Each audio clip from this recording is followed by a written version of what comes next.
పల్నాడు జిల్లా చిలకలూరుపేట నియోజకవర్గంలోని ఎడ్లపాడు మండలం తిమ్మాపురంలో ఎమ్మెల్యే ప్రతిపాటి పుల్లారావు, ఎంపీ లావు శ్రీకృష్ణదేవరాయలు పర్యటించారు.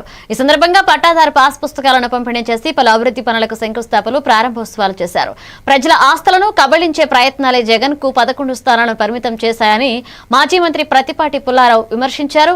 ఇక పట్టాదారు పాస్ పుస్తకాలలో ఉన్న తప్పులను రెవెన్యూ యంత్రాంగం త్వరలోనే సరిచేస్తుందని తెలిపారు.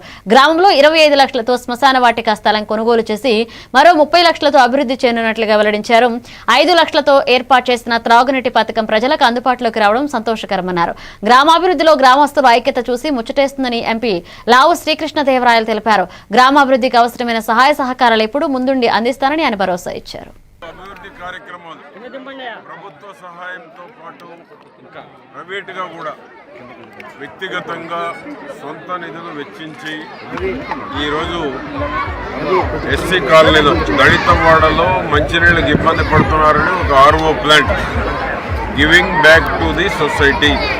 పాస్ పుస్తకాలు జగన్ బొమ్మలు లేకుండా, గట్ల రాళ్ల మీద జగన్ బొమ్మలు లేకుండా శాశ్వతంగా ఉండేటువంటి రాజముద్రతోటి పాస్ పుస్తకాలని చంద్రబాబు గారు, లోకేష్ బాబు గారు, పవన్ కళ్యాణ్ గారి నాయకత్వంలో రాష్ట్ర వ్యాప్తంగా రీసర్వే జరిగిన గ్రామాల్లో పాస్ పుస్తకాల పంపిణీ ఈరోజు మా ఎంపీ గారి చేతుల మీదుగా పాస్ పుస్తకాల పంపిణీ చేయడం కూడా జరుగుతూ ఉంది.